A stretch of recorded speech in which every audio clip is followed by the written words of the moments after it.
আল্লাহ তাআলা সকল ফেরেশতাদেরকে বললেন, ওয়াইয কুলনা লিল মালাইকাতি ইসজুদু লি আদম ফাসাজাদু ইল্লা ইবলিস আবা ওয়াস্তাকবারা ওয়া কানা মিনাল কাফিরিন।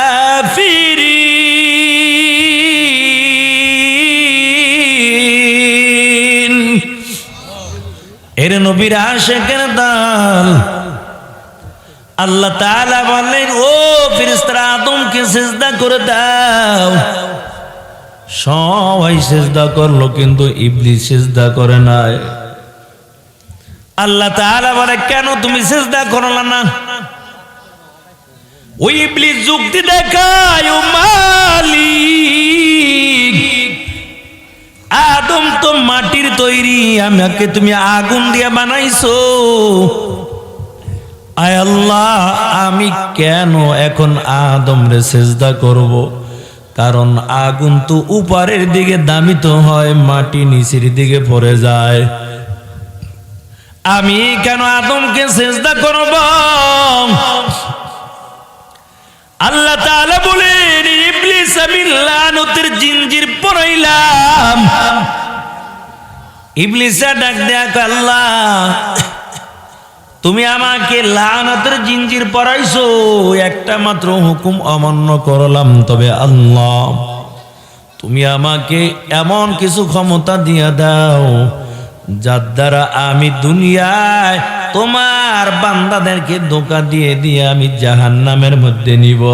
আল্লাহ বলে, ইবলিস ক্ষমতা পাইয়াও কোনো লাভ নাই, কারণ আমার বান্দা 20 বছর 30 বছর 100 বছর যদি গুনাহ করে, আর যদি গুনার থেকে ফিরে খাটি দিলে তওবা করে নেয়, আমি আল্লাহ তার পিছনে সব গুনাহগুলো মাফ করে দিব।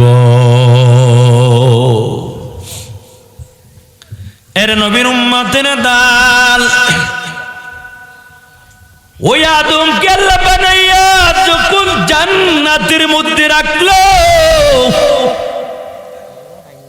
আল্লাহ তাআলা বলে, আদম জান্নাতের মধ্যে থাকো, তবে আদমের কাছে কেমন জানি লাগে, কি জানি মনে চায়।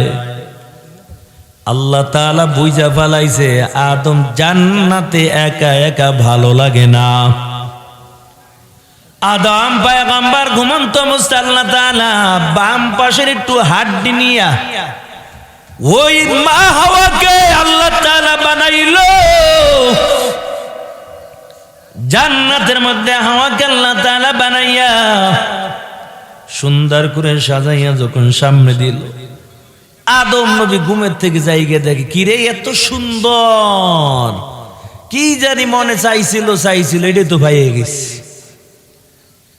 আর কি এর চিন্তা, হাতটা বাড়াইছে, ধরবে আল্লাহকে সাবধান। পরে একটু পরে ধরো, কয়টা আরো বাকি আছে, বিয়া হবে, মহারানা দিবা, তারপরে সামনে আগাইবা। আদম নবী বলে, আল্লাহ কেমন করে মহারানা দিব? আল্লাহ তাআলা বলেন, রে আদম, আমি এমন একজন আমার বন্ধু বানাইলাম, যাকে না বানাইলে আসমান জমিন নবমণ্ডল হাওয়া গন্ধম জান্নাত জাহান্নাম কিছুই বানাইতাম না। ওই নবীর উপর যদি 10 বার অথবা 4 বার যদি দুরূদ পড়ে নাও, তাহলে আমি আল্লাহ হাওয়াকে তোমার জন্য হালাল করে দিব। ইমামুল আউয়ালিন আল আখিরিন বহরে সাদাকা রাহমাতাল লিল আলামিন সাইয়্যিদুল কাওনাইন খাতমুল মুরসালিন আখিরা মুদবুদে ফখরুল আউয়ালিন সাদা আজুদাশ রাহমাতাল লিল আলামিন মসজিদে ওশুদ হামার ওয়া জামিল। এর নবীর আশিকের দল, ওই আদম হাওয়া জান্নাতের মধ্যে সময়টা পার করতেছে, ইবলিস জান্নাতের গেটে দাঁড়িয়ে কয় হাওয়া একটা ওয়াজ করতে চাই। হাওয়া কয় কি ওয়াজ করবা? কয় শুনো ভালো একটা ওয়াজ করবো, তবে আল্লাহ যে মানা করে দিয়েছে লা তাকরাবা হাদিহিশ শাজারাতা ওয়ালা তাকরাবা হাদিহিশ শাজারাতা ফাতাকুনা মিনাজ জালিমিন।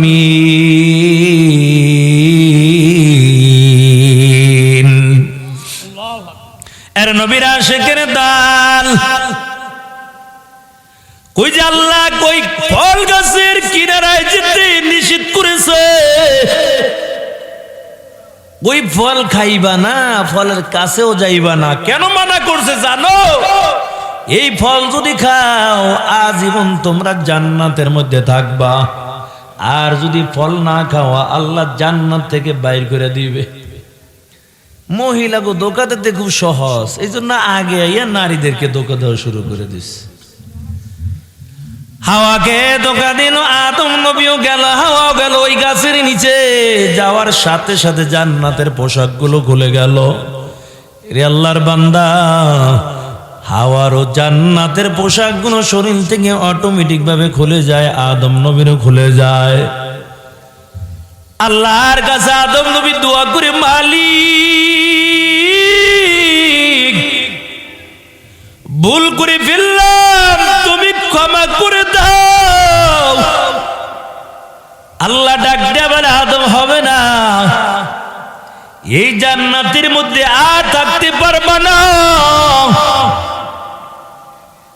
এখন আদম নবী বলে, আল্লাহ কেমন করে লজ্জা স্থানটা ঢাকবো? আল্লাহ ডাক দিয়া কয়, জান্নাতের গাছের পাতা ছিঁড়ে তারপর লজ্জা স্থান ঢেকে দাও। আদম নবী 3টা গাছের পাতা ছিঁড়ে লজ্জা স্থান ঢেকেছে, আর হাওয়া গাছের 5টা পাতা ছিঁড়ে তারপর তার সতর ঢেকেছে। এরে আল্লাহর বান্দা, কিয়ামত পর্যন্ত যত পুরুষ দুনিয়া থেকে মারা যাবে 3খানা কাপড়ের প্যাকেট বানাইয়া কবরের মধ্যে রাখা হয়, আর হাওয়া 5খানা ওই জান্নাতি গাছের পাতা ছিঁড়েছে। আল্লাহ তাআলা এমন সুন্দর একটা নিয়ম করেছেন, কয় নারীরা দুনিয়া থেকে বিদায় হয়ে যাবে, তবে তাদেরকেও বিশেষ বিদায় বেলা 5খানা কাপড় শেষ বিদায় বেলা দিবে। জান্নাতে পোশাকগুলো খুলে গেল। আল্লাহ দুজনকে দুই পৃথিবীর 2 জায়গার মধ্যে পাঠায়, জান্নাতের মধ্যে থাকতে পারবা না। হাওয়াকে ওই জিদ্দার জমিনের মধ্যে পাঠায়।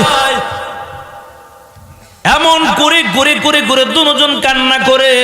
আদম পয়গম্বর আল্লাহর কাছে সিজদায় পড়ে কাঁদে, আল্লাহ ভুল করলাম, তুমি মাফ করে দাও। এমন সময় আল্লাহ তাআলা ডাক দিয়া কয়, রে আদম, আমি তোমাকে কিছু দোয়া শিখাইয়া দিই, দোয়াগুলো যদি পড়ো আমি আল্লাহ তোমার দোয়া কবুল করে দিব। রব্বানা যালামনা আনফুসানা ওয়া ইন লাম তাগফির লানা ওয়া তারহামনা লানাকুনান্না মিনাল খাসিরিন। এর নবীর আশিকের দাল ওই আদম নবীও সিজদায় পড়ে কাঁদে আর বলে, মালিক তুমি মাফ করে দাও। তবে আল্লাহ, যখন জান্নাতের মধ্যে ঢুকলাম, জান্নাতের গেটে সুন্দর করে লেখা ছিল, কার নামটা তোমার নামের সঙ্গে সুন্দর করে লিখে দিয়েছিলা।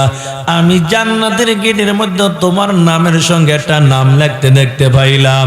ওই জান্নাতের ওয়ালের মধ্যেও আমি তোমার নামের সঙ্গে একটা নাম লেখা দেখতে পাইলাম। নামটা হলো লা ইলাহা ইল্লাল্লাহ। তোমার পাশে দেখলাম মুহাম্মাদুর রাসূলুল্লাহ। আয় আল্লাহ, তোর কাকে তুমি মহব্বত করে বানাইছো, তোমার নামের সঙ্গে সুন্দর করে নামটা লেখলা। আয় আল্লাহ, ওই নামের উসিলা করে আমার দোয়া কবুল করে নাও। আল্লাহ ডাক দেয়া বলে আদম আমি তোমার দোয়া কবুল করে নিলাম। ওই জাবালে রহমতে চলে গেল, জাবালে রহমতে যাইয়া কান্না করলো। আল্লাহ তাআলা ওই জাবালে রহমতে বসে যখন মালিকের কাছে দোয়া করলো, আল্লাহ তাআলা আদম নবীর দোয়াও আল্লাহ কবুল করে নেয়। এরে নবীর আশিকের দল, এই নবীর উম্মতের কত সম্মান আর কত দাম। কয় বান্দা গুনাহ করেছো, ওই গুনাহ ক্ষমা চাওয়ার জন্য জাবালে রহমতে যাওয়া লাগবে না, গুনাহ মাফ করার জন্য জাবালে রহমতে যাওয়া লাগবে না। গুনাহ করেছো গায়ের পোশাক গুলো খুলে যাবে না। কয় বান্দা জমিনের মধ্যে যেই জায়গার মধ্যে থাকবা আর ওখানে বসে যদি খাটি দিলে তওবা করে নাও, আল্লাহ তাআলা বান্দার তওবা কবুল করে নিবে। মালিকের কাছে চাওয়া লাগবে, দুনিয়ার কোন মানুষের কাছে না। জাকারিয়া নবী ইমানের দাওয়াত দেয়, জান্নাতের দিকে মানুষদেরকে ডাকে। ওই কাফির বেঈমানেরা যখন জাকারিয়া নবীকে মারার জন্য যখন ধাওয়া করলো, জাকারিয়া নবী এমন ভাবে সামনে দৌড় দেয়, কিছুদূর যাওয়ার পর দেখে আর যাওয়ার কোনো জায়গা নাই। গাছকে ডাক দেয়া কয় গাছ আমাকে তুমি বাঁচাও। গাছটা দুইটা ভাগ হয়ে গেল, জাকারিয়া নবী ওই গাছের মধ্যে ঢুকে গেল। ইবলিস শয়তান কয় জাকারিয়ার খুঁজতেছো, জাকারিয়া তো গাছের মধ্যে ঢুকছে। কয় তাই নাকি? কয় এটা বিশ্বাস করি না, কেমন করে গাছের মধ্যে ঢুকবে? কয় কেমনে বিশ্বাস করাম? ইবলিস শয়তান কয় হ্যাঁ এই গাছের মধ্যে ঢুকছে, বিশ্বাস করো আর না করো, আমি বললাম এই গাছের মধ্যে ঢুকছে। লোকেরা কয় না না বিশ্বাস করি না। তবে জাকারিয়া নবী যখন ঢুকে গেছে, একটু চাদর বাহিরে বাহিরে রইছে, ওই দেখ চাদরের কানে দেখে দেখে বলাইছে জাকারিয়া নবীকে কেমন করে মারবে। ইবলিস গো এই গাছটা আস্তে করে ফাটতে থাকো। গাছটা কাটা শুরু হয়ে গেল। জাকারিয়া নবীর মাথার কাছে যখন করা চলে আসলো, কাটবে কাটবে এমন অবস্থায় ব্যথা পায়, শব্দ কষ্ট। আল্লাহ তুমি বাঁচাও। আল্লাহ তাআলা বলেন ও জাকারিয়া আমি তোমাকে বানাইলাম কত সুন্দর করে, তুমি কেন গাছের কাছে বাঁচানোর জন্য বললা? যদি আমি আল্লাহর কাছে সাহায্য চাইতাম, আমি আল্লাহ তাআলা কুদরতি ভাবে তোমাকে বাঁচাইতাম। এর নবীর আশিকের দল, ওই মাটি দিয়ে হাওয়া কেউ বানাইলো, আদম কেউ বানাইলো। আবার আল্লাহ তাআলা আজরাইলকে ডাক দেয়া বলে আজরাইল এই মানুষের জানগুলো কবজ করার জন্য আমি তোমাকে দায়িত্ব দিব, তবে তুমি মানুষের জানগুলো কবজ করে নিবা। এরে আল্লাহর বান্দা, আল্লাহর নবী বলেন ওই মৃত্যুর আগ মুহূর্তের সময় বেঈমান নাফরমানের কাছে আজরাইল কেমন করে হাজির হয়? কয় পা দুইটা থাকবে জমিনে, মাথা থাকবে আসমানে, চক্ষু দিয়া আগুনের ঝিলকি বের হতে থাকবে, বড় আকৃতি নিয়ে ওই নাফরমানের কাছে হাজির হয়ে যাবে। নাফরমান আল্লাহর বান্দা আজরাইল বড় আকৃতি দেখার পর এমন ভাবে চেহারাটা ডানে লুকাইবে, বামে লুকানোর চেষ্টা করবে, কিন্তু যেদিকে চেহারা লুকাবে আজরাইল ওদিকে হাজির হয়ে যাবে। আস্তে করে আজরাইল পায়ের কিনারায় হাজির হয়ে যাবে, ঠাস ঠাস করে পায়ের রগগুলো ছিঁড়ে ফেলবে, পা আর নাড়াচাড়া করতে পারবা না, হাতের রগগুলো ঠাস ঠাস করে ছিঁড়ে ফেলে দিবে, হাত দিয়ে আর নাড়াচাড়া করতে পারবা না, চোখের রগগুলো ছিঁড়ে ফেলে দিবি রে মুমিন। এই চক্ষু দিয়ে আর সুন্দর দুনিয়া দেখতে পারবা না, তোমার জবানের রগগুলো ছিঁড়ে ফেলে দিবে, এই জবান দিয়ে আর কথা বলতে পারবা না, এরে আল্লাহর বান্দা, আজকে কার জন্য বড় পাগল? ওই মালিকের জন্য যদি পাগল হয়ে যাইতা, আল্লাহ বলেন, আর জমিনের মধ্যে যারা দিলে প্রাণে এবং জবান দিয়া যারা বলবে ইন্নাল্লাযীনা ক্বালু রাব্বুনাল্লাহ সুম্মা ইসতাকামু তাতানাজ্জালু আলাইহিমুল মালাইকাতু আল্লা তাখাফু ওয়া লা তাহজানু ওয়া আবশিরু বিল জান্নাতিল্লাতী কুনতুম তুআদুন। আল্লাহ বলেন, এমন মুসিবতের সময় যারা জবান দিয়া বলবে আমার রব হলো একমাত্র আল্লাহ, আর এই কথার উপর যারা ইস্তেকামত করবে, যারা মজবুত থাকবে, আল্লাহ বলেন মৃত্যুর সময় তাদের কোনো চিন্তা করা লাগবে না। আমি আল্লাহ আসমান থেকে রহমতের ফেরেশতা তাদের সামনে পাঠাইয়া দিব। মায়ার নবী বড় অসুস্থ হয়ে পড়ে গেল। ওই আম্মাজান আয়েশা